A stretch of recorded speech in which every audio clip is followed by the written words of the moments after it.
Welcome back to our channel, Razmafzar TV. Today, we are going to have a very, very nice project. We are going to talk about Ottoman armor. And among armor, we also talk about shields. Of course, shields are not armor, and they are used also offensively, especially the smaller ones, but we are going to integrate them.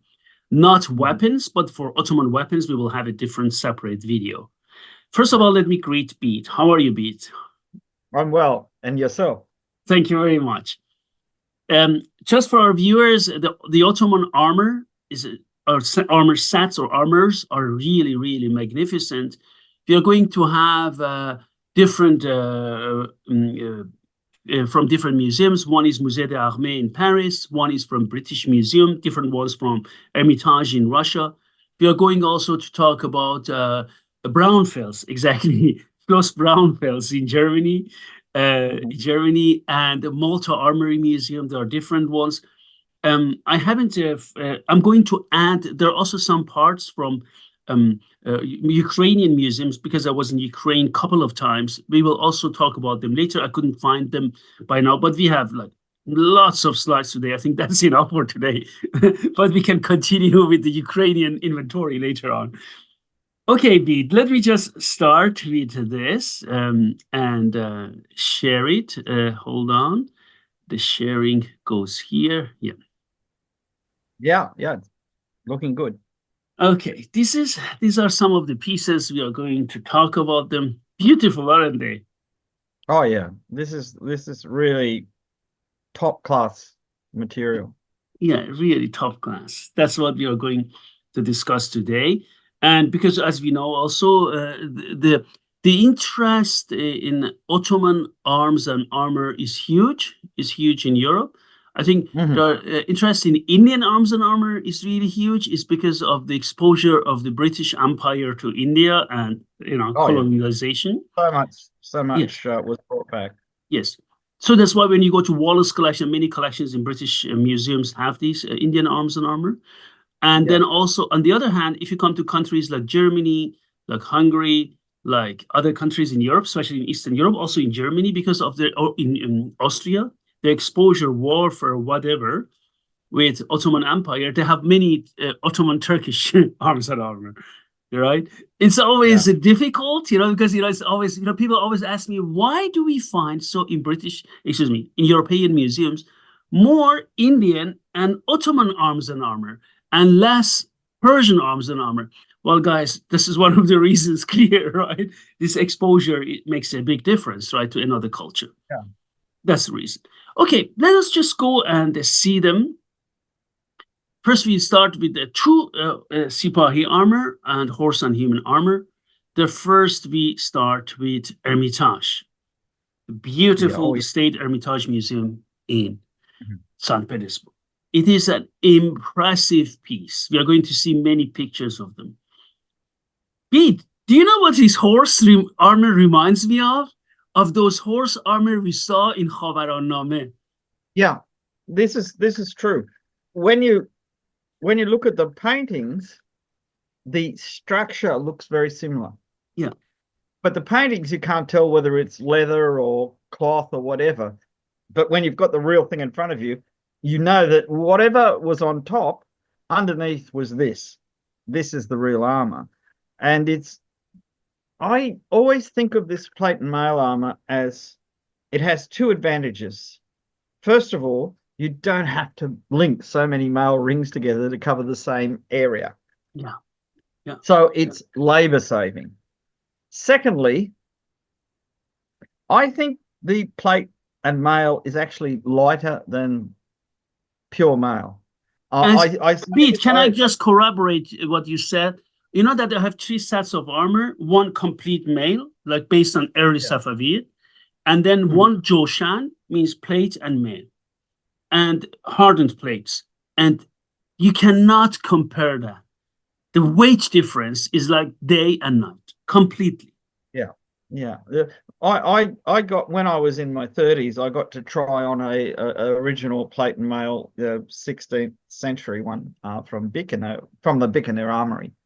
Yes. I somebody had bought it and they let me try it on, Yes. and I was surprised by how light it was. Yes. Uh, it was light and flexible and really quite comfortable to wear. Whereas male shirts that weren't even as long seemed to be much heavier, and it Much. may be because with the plate they didn't have they got the same amount of strength without having to use such big rings, or I don't know. But when you look at this, I will point out the saddles are complete fantasy. Nothing like they're kind of cross. I think they might be meant to be like a European saddle.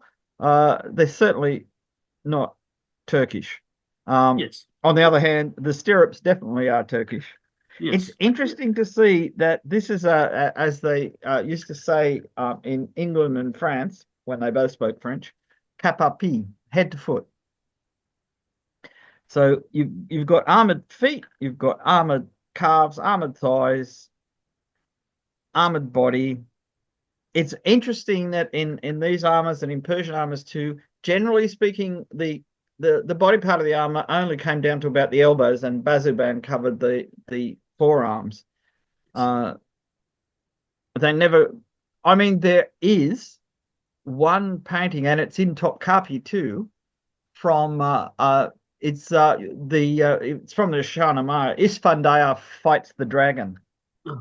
Mhm. and he's wearing a leopard skin wraparound coat, and he's clearly got articulated arm armor with gauntlets and articulated leg armor. I think I'm not sure about the legs because I don't remember that. And at the time, which is in the late 1300s when it was painted, there was a known trade of European armor, or at least parts of European armor, being sold to Iran and Turkey. Um, I mean, they didn't go for the full breastplates and things like that, but the articulated hands, particularly, were noticed, and like the mitten type glove on the bazubans, which are the normal thing, generally speaking, are a lot easier to wear, and they don't get in the way as much. A fully articulated glove, I mean, it has to be made to fit you perfectly.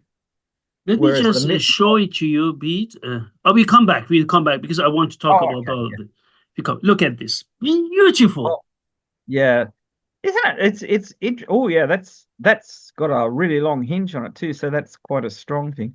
I love the way you notice that the back of the hand there, the plate and mail, the plates have little scallops, Yes. just and that's purely decorative. I mean, they work just as well as if they don't, but the thing is, it really looks nice. What a And nice hand protection. Really nice. yeah, Look at this this. is plate and mail ones like that aren't as common elsewhere. Um, And certainly, I'm just looking at the plates in the background on the body, up the side of the body. They also seem to be engraved as well. Yes. So this is very They're high all grade. engraved. Yes. Yeah. Look at this, Beat. We'll come back to these plates. But I just wanted Yeah. you to see, because you were Oh, yeah. That. talking about mitten and you were Yeah. talking Yeah. about Bazuband. That's See the reason that I that came. mitten would fit people of a wide range of sizes. You Yes. didn't have to have it perfectly fitting your hand. It still works, Yes. and I think that might be.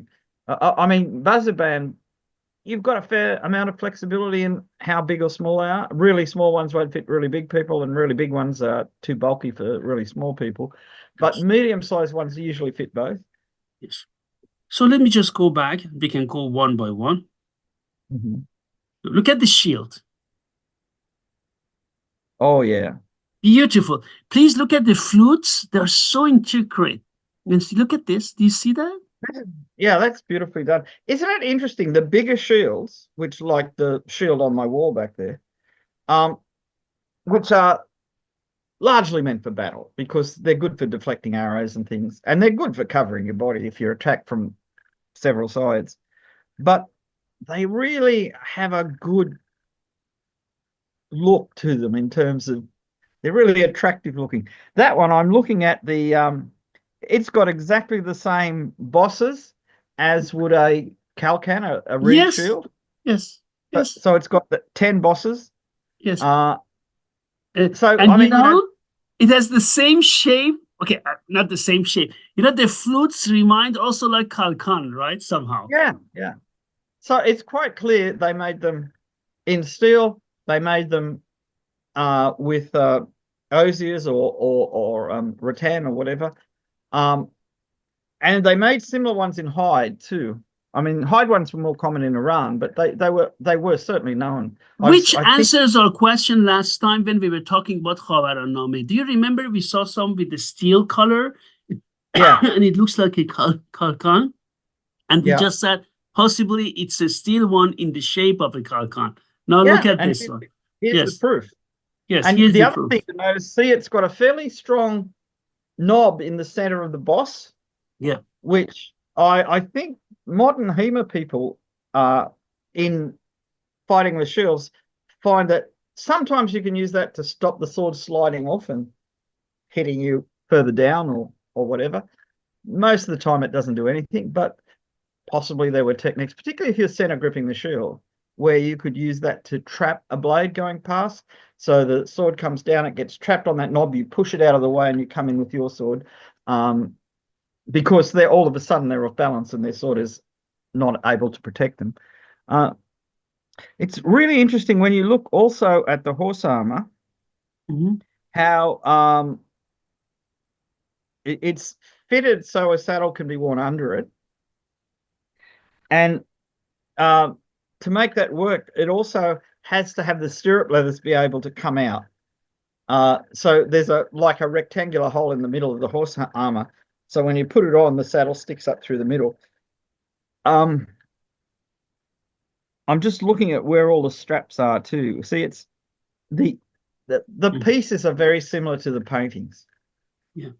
This is where reality reinforces art. If you can see something in reality that matches the painting, you've got a fair idea that the painting's fairly accurate.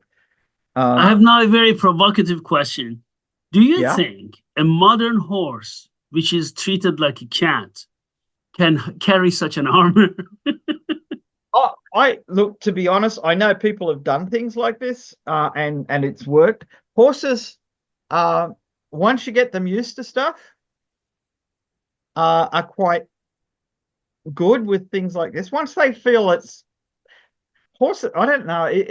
My understanding of horse psychology is limited to the horses I've met, and they seem to get wrapped up in things that we're doing. They like the things, they like to look pretty, kind of thing. All the tassels that they used to wear in Turkey and the things under the horse's neck and that. The horses, liked it. I mean, the Turks particularly like Arab and Turkmen horses.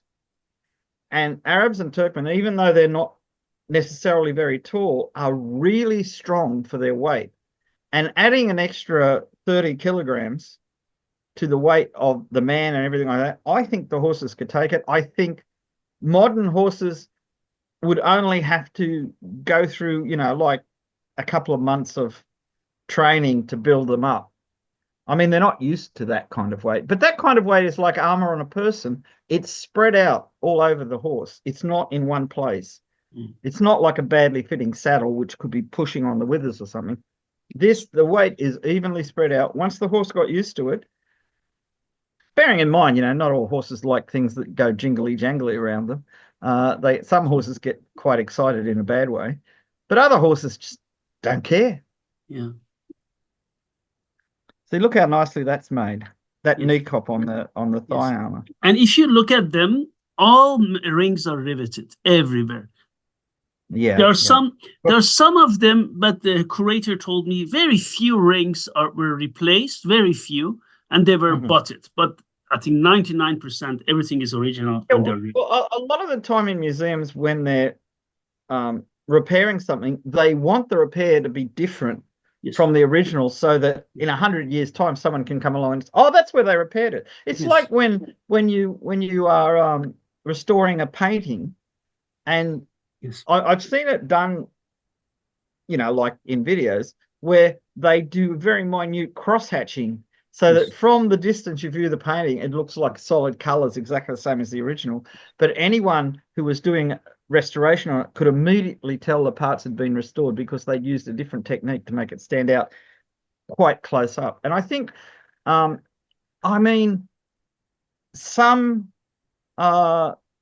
museums would be would have the skill to make riveted mail. I mean, Metropolitan Museum of Art and British Museum and of course, like of things course. like that. Some of the German museums, Yes. probably some of the Italian museums, but not every museum can do it.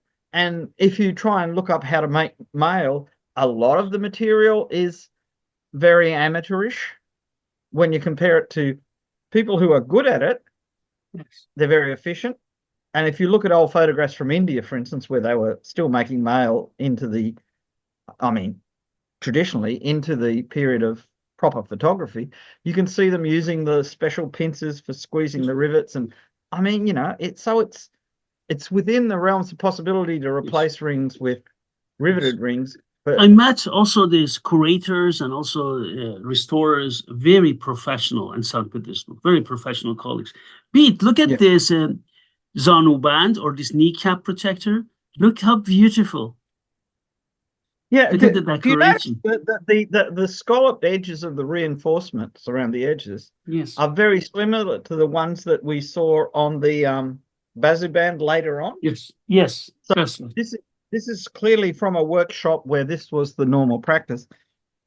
I mean, it's all done with files. I mean, this it looks like it's thousands of hours of work, but somebody that was good at this could do this in, well, not short time, but a reasonable amount of time. Yes. And notice that the kind of the rivets are spaced out so that they're not too concentrated. Um, it's really nicely made. These ones, let me just show it for our viewers. These ones. Yeah, Yes, exactly. see those little rivets? That's Yes. it's beautiful work. And when I mean, the leather straps are all replacement, because that's not leather of the period. Wait, I have Uh, a question, and I was always wondering about that. Do you see in the top of the kneecap there is like a dented area, like a hole? It's yeah, not a hole, but it's like a dented area. yeah, it looks like a dent to me. Looks Yeah, like is the it a kind of dent. dent or was it on purpose made? I think it's a dent, and it was caused by something like an arrowhead at long range. Exactly, I think it's a dent. That's what it looks like to me. I mean, honestly, it could be an accident when it was being stored, and it could have landed on something pointed. Yeah. Uh, I mean, you can't identify uh, uh, battle damage unless it matches a particular weapon. Something else I'd like to throw into the conversation for people who are interested in making this stuff. If you notice behind the knee cop, on my left, Hmm. just above the strap, the top lane, the top strip of metal, you can see the holes that the mail goes into, and they're exactly four. This On the area? other side, there's one, it's got four, and there's a little hole in the middle, which I think might be an accident. And there's a hole further on, another hole, which I think were part of a strapping system that's disintegrated.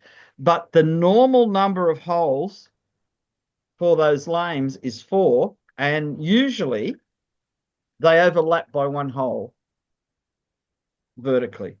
Are you So talking you, about this area? Excuse me, let me just, do you see my yeah, cursor? yeah. No, on the other side, Here, way excuse me, over. here, yeah, yeah. No, no, completely off the leg on the horse armor. Oh, here, yeah, on the horse Yeah, armor.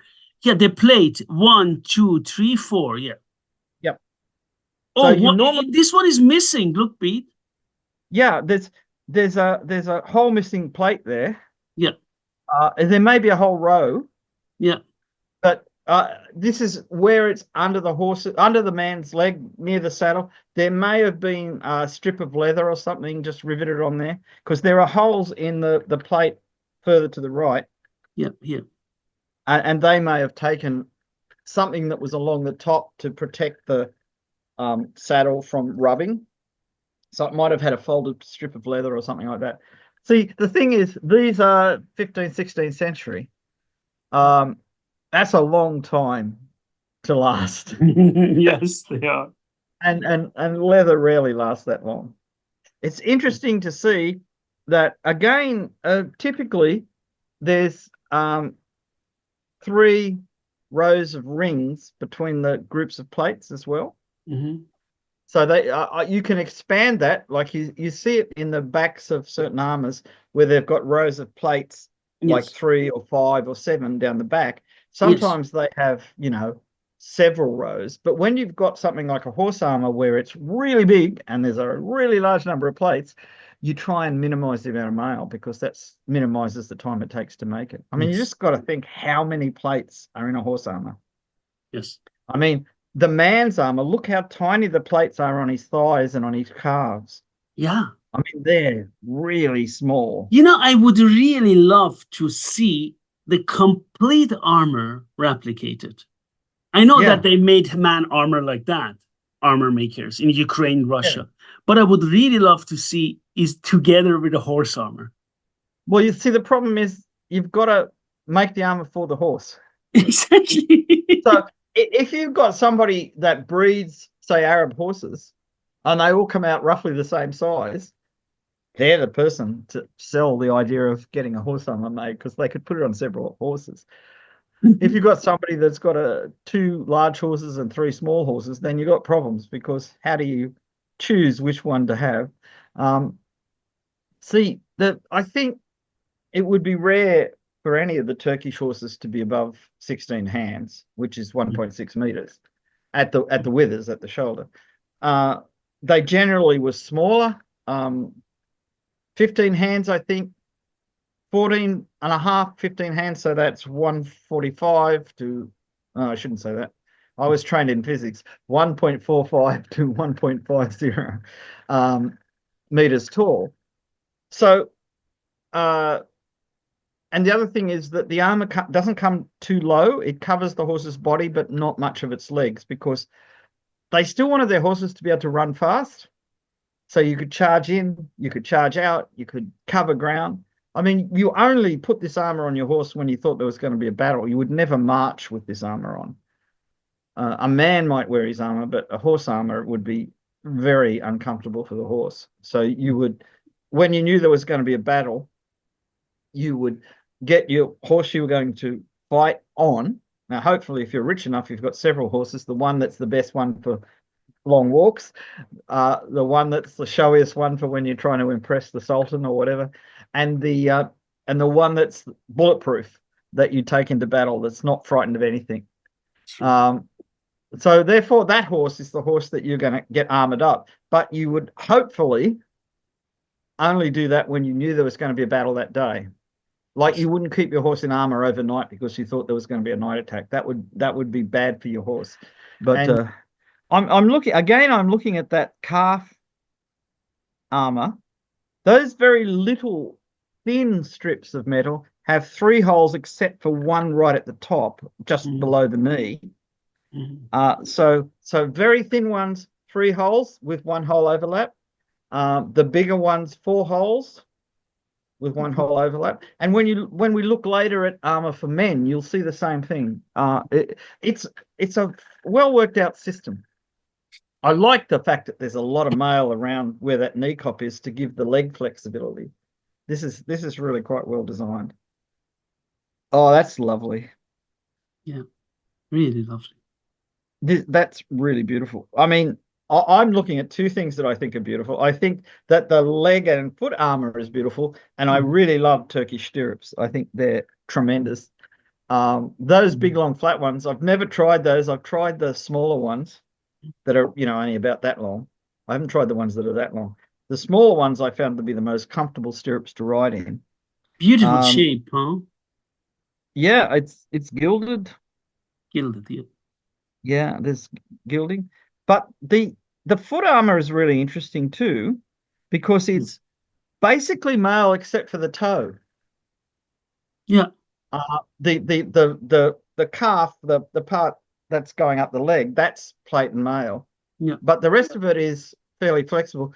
The toe, the part of the toe that's armored is exactly when you make modern boots, you put a thing called a toe box, which is a reinforcement in leather or something inside the toe, to keep the shape, but also to protect the foot if you I kick remember something. when I wanted to visit the factory, a client of mine wanted to show me the factory, and they gave me boots like that. And I said, "Hey, why do I have steel plates? Should I kick?" I said, "No, you're not going to kick.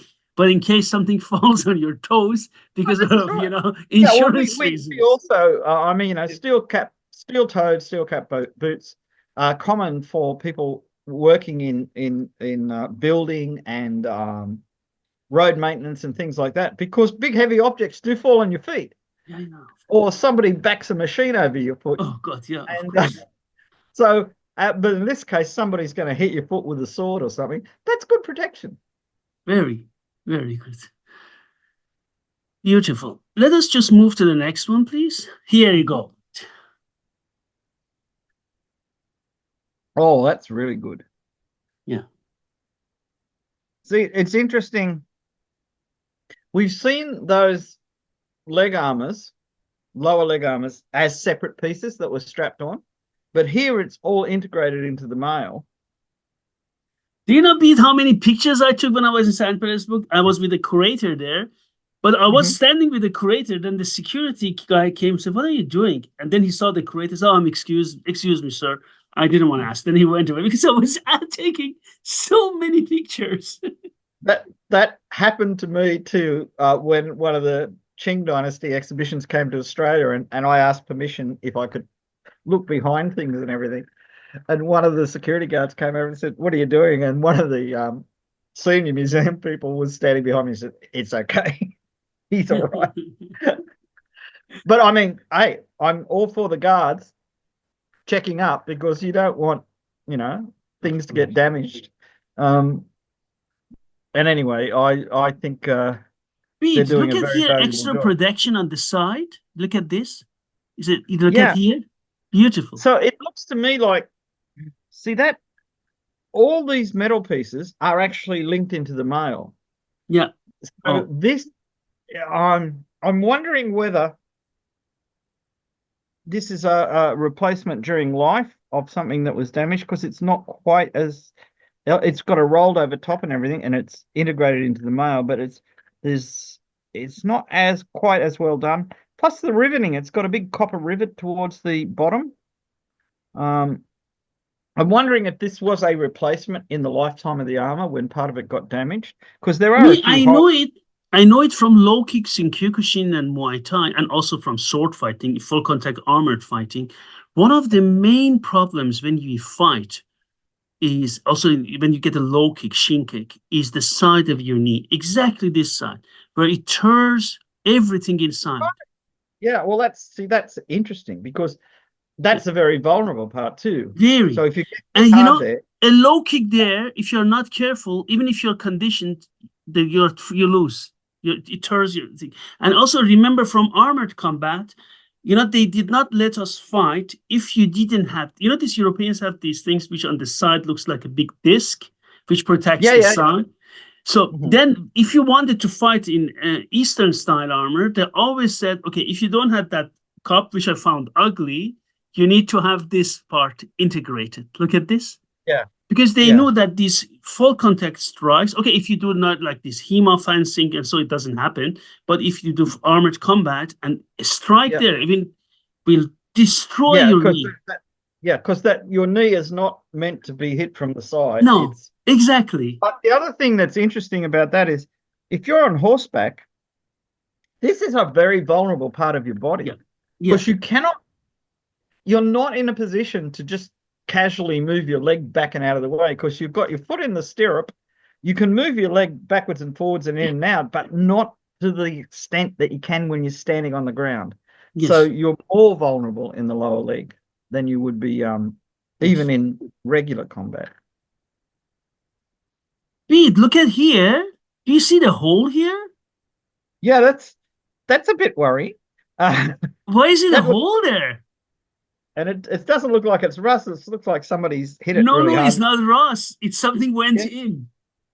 It's Do you not notice rust. also there's a whole series of little indentations around that area? Yeah, yeah, Been whacked really hard by something, yeah, possibly yeah, somebody's. The other yeah. thing, remember when we were talking about the male usually being 3 rows of rings between plates, which it is in the middle picture, but those side of the calf armors, it's 1, 2, 3, 4, 5, I think, 5 rows of male to give greater to make it wrap around the leg better. Um, but these long plates being attached like that, the little plates would be massively flexible, but they'd be very good at absorbing shock because they would spread it out. But the big plates would be really good at protecting you from heavy slashes and most stabs because you'd really have to aim at the male if you were stabbing. And that's really hard on a moving horseman. That's Abs- a small target and it's moving fairly fast. Even if you're on a horse and you're riding next to him, you're both going up and down. You know, Um, that's something which, people who do not do these fighting and so and always make these static tests. They put like a mail on something or a gambus and it can go in.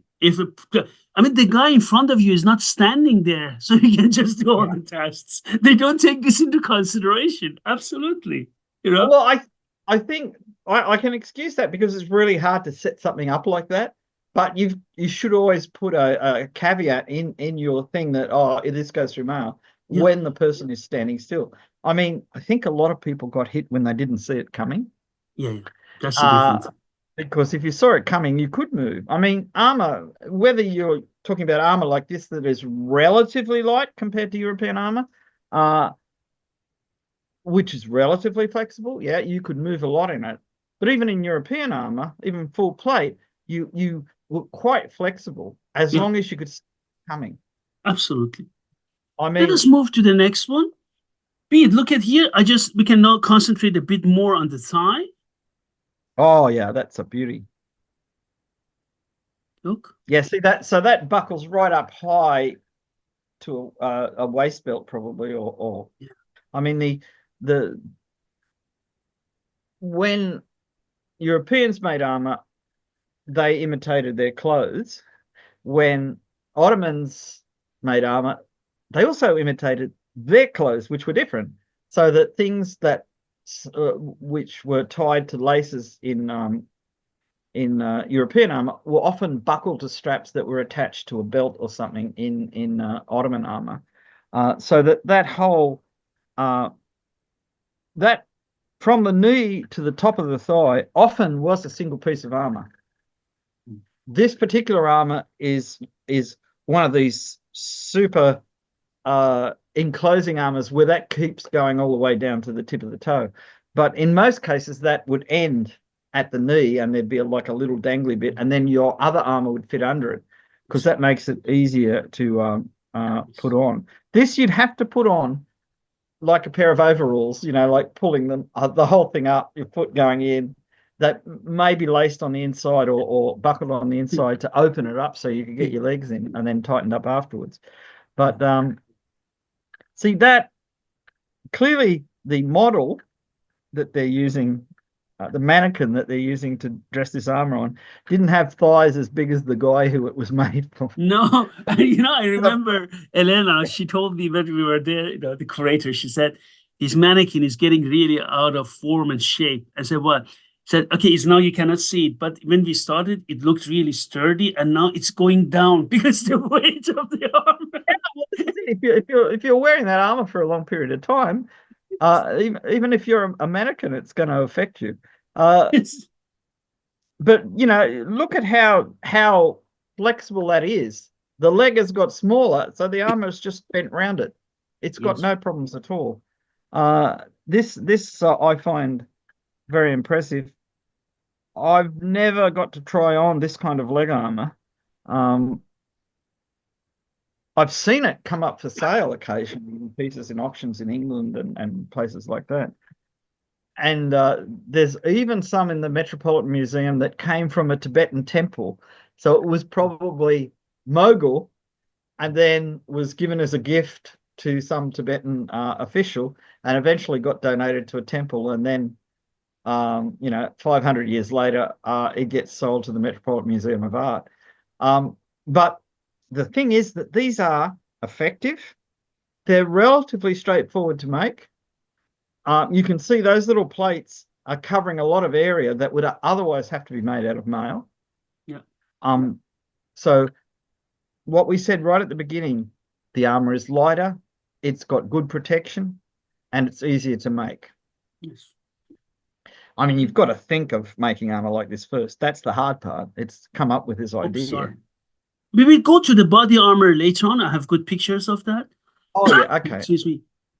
Okay, we talked about it. I really love this hand mitten protection. It's really lovely. It is beautiful.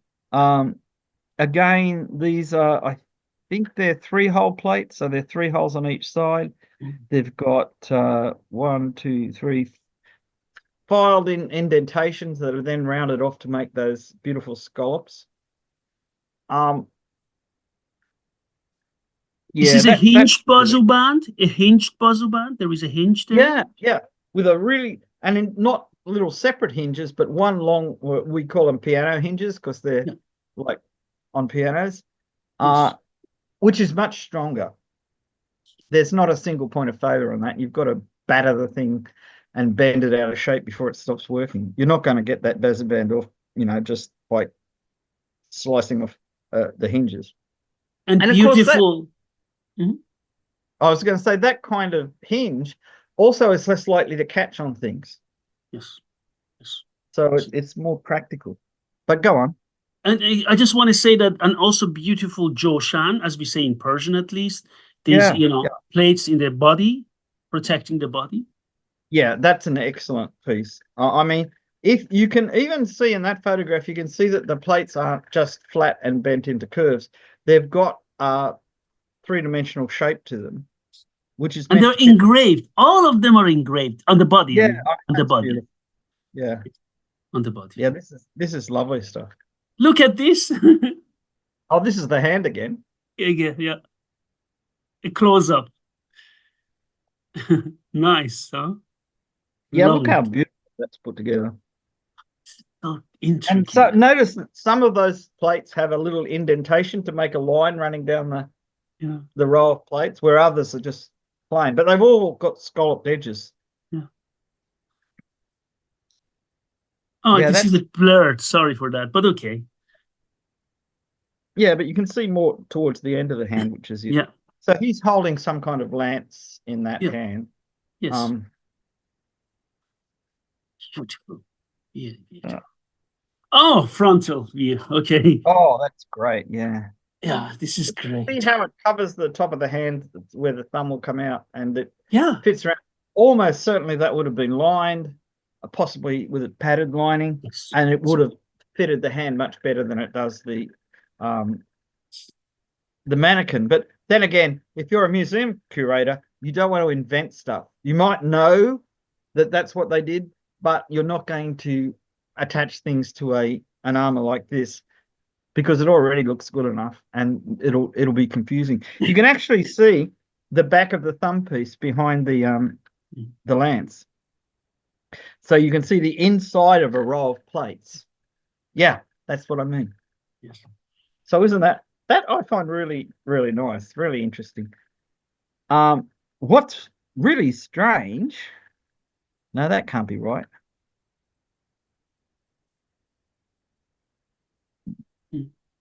Is that the inside or is that the top of the thumb? I'm not sure now. I'm looking at the I don't know. From this side, I cannot tell. I think it's inside bead. Look at this. Look at this here. I think it's but would you see those from the inside? Because I think those plates are straight on the inside. No, you wouldn't. You wouldn't. It's not inside. You're right. And This you is, look at this, some rivet hats are missing. yeah, probably from straps to hold the armor together. Ah, See, what happens with these is that the straps disappear, the rivets fall out because yeah. there's no leather to be going through. And then later on, they try and work out, and sometimes they add pieces to strap them up. And a lot of times I've seen, just to stop the armor from flopping open, they just get butted rings and hook the rings that are holding the inside parts of the plate together. And they're not trying to say this is how they were put on. They're just trying to stop it flopping open without adding extra highly visible straps that they don't have evidence for what they look like. Yes. Yeah, so three rivet groups, not unusual.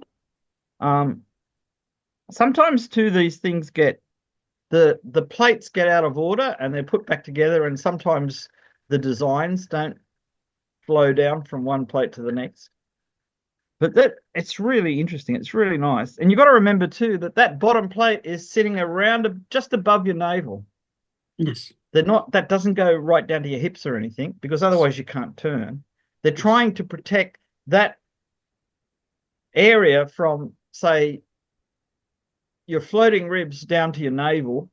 It's very vulnerable. There's a lot of important organs there. And if a blade comes in, or an arrow or a spear, And or whatever. we have also in a Persian, when I translate and all these things, they very often refer how the char ayna, or what they say, frontal ayna, frontal mirror, stopped a heavy lance strike to the bottom. Yeah. They clearly talk about that only his char ayna could save him from this heavy stabbing by a lance. You see that? Exactly. Yeah, because again, they're aiming at the center of mass of the body. Yes. And that's a very vulnerable area. Yes. I mean, even with the armor, getting a heavy lance blow into that part, you might be winded from the compression. Yeah, it's an important part of the body to defend. Joshan always seemed to have been designed to protect that very vulnerable area. Yes. And Char Aino is just basically a later development of it. Now we go to this area. Okay. Oh, how beautiful. Yeah. See, I think they call them turban helmets. I think they were originally called turban helmets because they looked like a wrapped turban. Yes. And later on, people thought, oh, they're called turban helmets. That's because they wore a turban inside them. But in fact, they usually wore a padded cap inside them.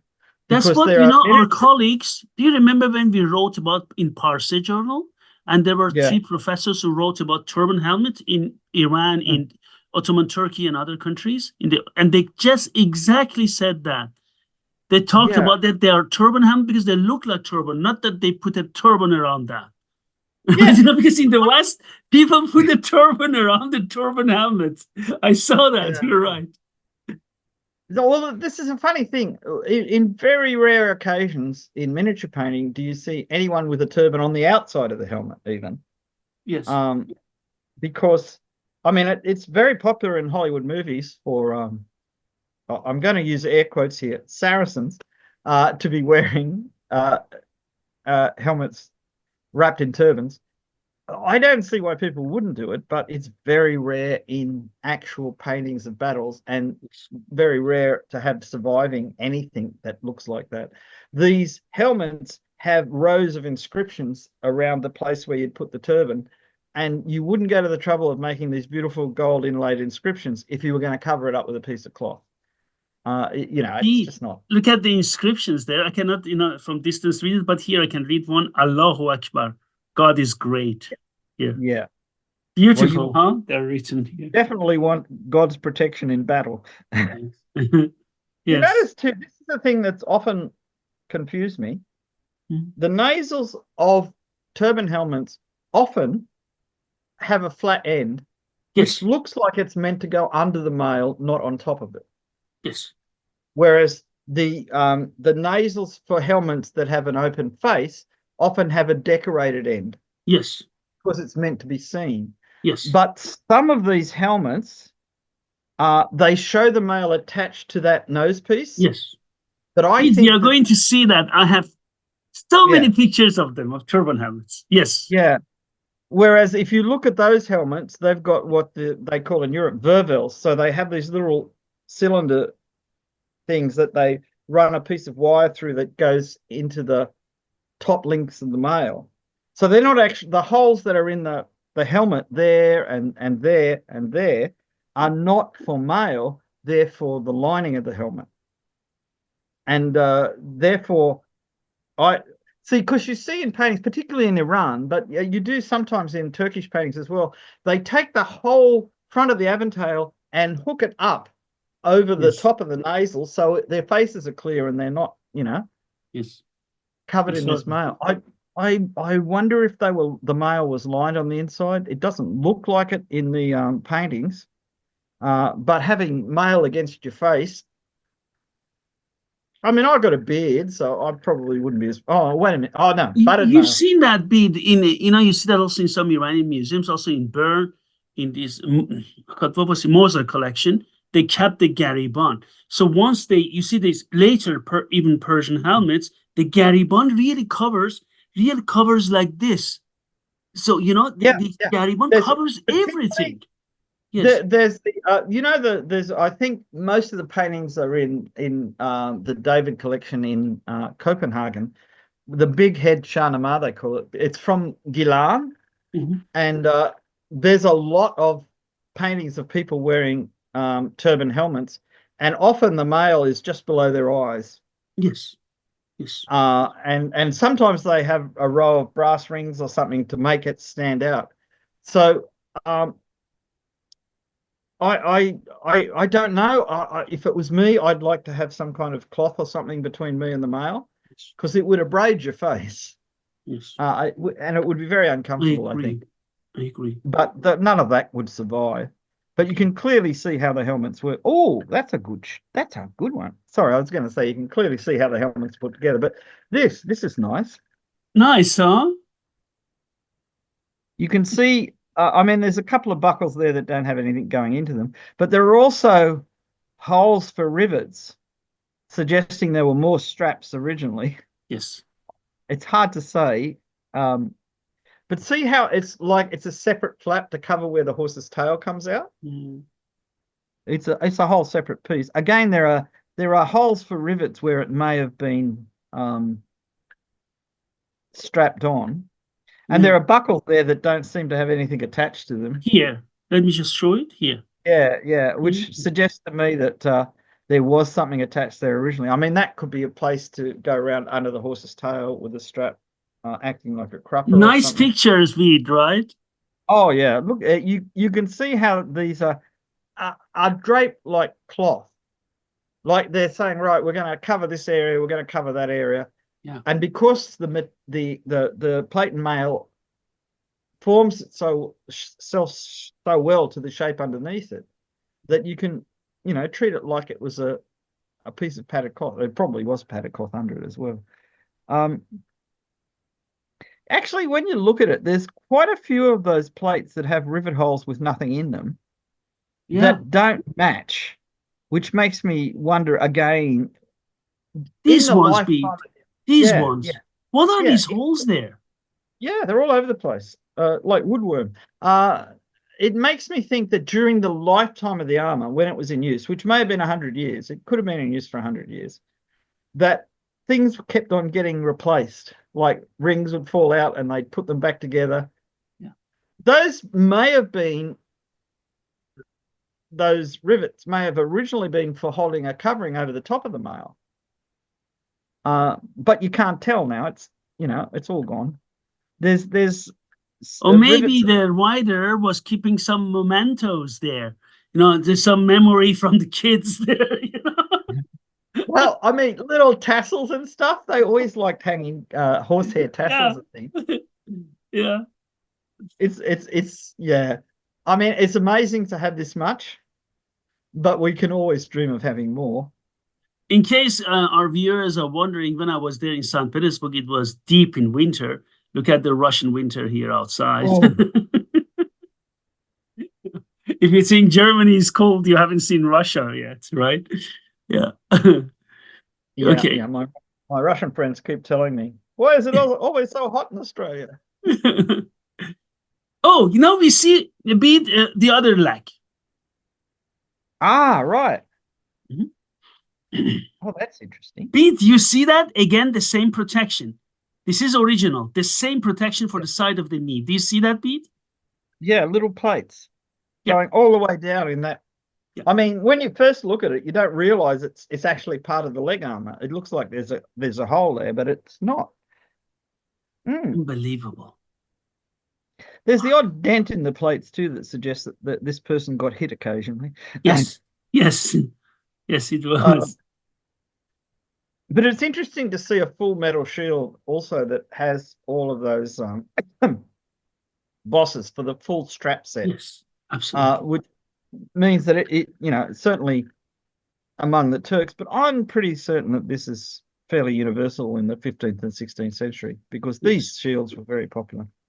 Yes. But I'm just looking at the legs.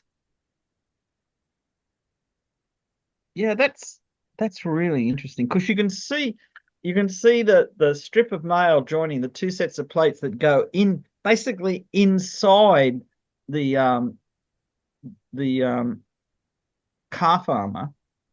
And one more thing to corroborate what we said last time, this horse armor, mail armor, it was given as to the armory, Sarskoselo armory at Tsar, as also they gave it to them. And then it accompanied different drawings. They showed me the drawings as well, period drawings. Possibly Oh, they gave to them so they can put them back up, right?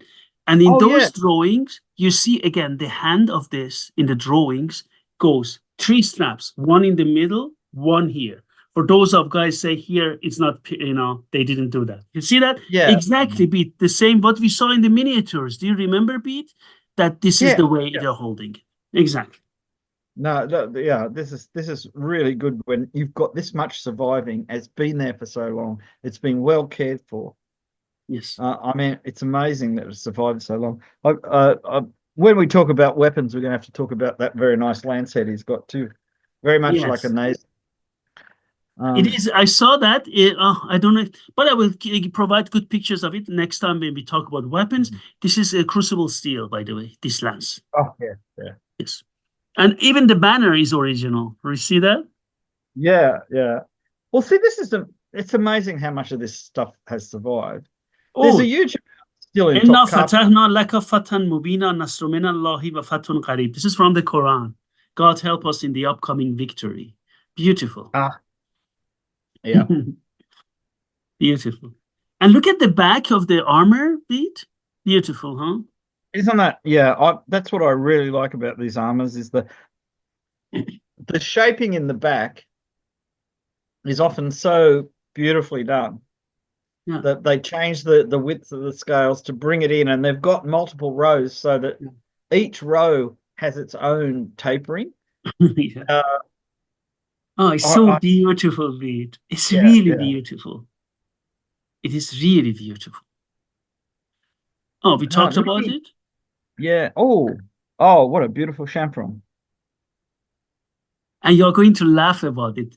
The creator, Elena, is so funny. She said they made sure that the horse has the same eye as in miniatures. But look, seriously, because we're talking, look at the eyes. She's right, Yeah, definitely. Where Do you remember we were joking about the eyes of the horses, right? see, sensitive reconstruction. That's lovely. But that horse has got a strong look of an Arab to it too. It's hard to tell when it's fully dressed. But yeah, see, that's very effective armor. It's quite rare. It's got pieces up in front of the ears of the horse as well. Yeah. Which you don't see very often. Right? Yeah. Oh, yeah, they're steel. Yeah, of course. Yeah. Very nice. Pete, look, there is a dance area here. Look. Yeah. Well, In the archery manuals, they say when you're shooting at a man on horseback coming at you, you aim in the center of the horse's forehead. So if it misses if it goes high, it hits the man. And if it goes low, it hits the horse in its chest. And if it hits it in the forehead, it scares the hell out of it. If it's not wearing a champron, it kills it. But yeah, that's classic. Uh, mm. I just like the fact that the lines in the steel, the way it's shaped, they're very simple, very pure in their conception. Bearing in mind how textured they can make armor with inscriptions and everything, but this is really just simple shapes, almost like modern art. Yes. Yes. Very beautiful. Okay, this I don't know why I put the description. Late 15th, early 16th century. Oh yeah, acquired in 1885, 1886 from the armory of Tsarskoye Selo. So these all have also writings. Also back then, when it was given, when it was acquired, that's what makes St. Petersburg very interesting. Yeah, in the late 19th century, a very large book of hand done illustrations of arms and armor in Tsarskoye Selo was published in Russia, and very few copies survived, but a few are around. I've seen photographs of plates out of it, and they were really quite accurate. Yeah. Look at the rivets. It's a blurred image, but beautiful. Huh? Yeah. Those rivets are so small, and they're not. These rings aren't as flattened as you see in modern European armor. I mean, old European armor is the males closer to this, but modern times they tend to flatten the rings out more. I think because it's easier to rivet. Yeah, but this is really meticulous and tiny. Very. Okay, now we go to the next one. We go now. Take your hands, guys. We go to Paris, Musée de l'Armée. Next to the Hermitage, this is one of my. I think Hermitage and Musée de l'Armée for arms and armor are leading. So there are French call it Mameluke armor, possibly because when the French army, Napoleon went to Egypt and they got lots of things, booty, and took them back. Yeah. And then they call it Travail Caucasien for Egypt, for Mamluk Egypt. That's what they say. It's a Caucasian work for Mamluk Egypt. What we know, also 1550, is that this armor was acquired by the French in this Mamluk, back then in their campaigns. So they took it back. So I'm surprised that there was any left in Egypt, because most of it was taken back to Topkapi by Sultan Suleiman. Sultan Selim. Yes. It's hard to say for two reasons. One is this type of armor was used by the Mamelukes, the Ottomans, and the Akoyanlu and the Safavids. Yeah, of course. It was a popular, absolutely, and effective type of armor. Just one thing before we go ahead, Pete. I'm going to Paris soon. I'm going to make more pictures, but I don't have so many pictures of this. But bear with me. So the similarities are clear with the other horse. Oh yeah. Look, I honestly, if you came across this, it would be very hard to tell where it was made unless it had a stamp on it. But in my opinion, Pete, look at the plates here. There are many more plates compared to the other one, smaller ones. Yeah. Look at this, right? Yeah. Although it has also many plates. Oh, yeah. Again, this is where when you go to a museum, you should take a ruler and measure things. Yes. Because I think the way this is laid out is beautiful. Again, it's got a European saddle on it. Yes. And he's riding like a European knight with his legs almost straight, whereas an Ottoman rider would have had his thighs, at that angle, not almost pointing straight down like that. Okay. So look at this, Pete. He's Zanuban, knee protection. This time it is engraved. You see that? Yeah, it's really beautiful, that one. Yes. And notice it's also bigger and more dished. Yes. More dished, yes. Yeah. And I hope I don't have it. Again, guys, I promise I'm going to Paris and I'm going to take tons of pictures of that. But Yes. look at the hand protection, please. Yeah, You that's see, different, isn't it? different. It's a So plate it's a and top plate of with it. a raised Yeah, dome in it. Yeah. yeah, I see. This is it. We see maybe 10 or 15 of these things and think we know how they were made. And then you come across one like this, it's different different. Yes. because they were, individual armorers were different. I'm just looking at the thigh protection, the middle row of plates as we see them taper in. Yeah. The outer rows are more even in size. Yes. So they're designed particularly to fit the thigh, the taper of the thigh. Your thigh is bigger at the top and tapers down to your knee. And that's somewhat like the back of the armors for the man, where they also taper from the shoulders down to the waist. So yeah, that's quite sophisticated. Very beautiful. Very beautiful.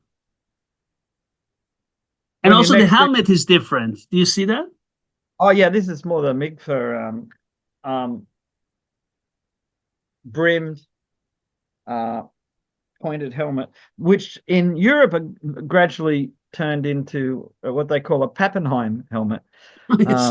Um, and because Austrian and German people fighting the Ottomans liked their helmets, so they copied them, and they ended up as lobster pot helmets or lobster tail helmets in England during the English Civil War.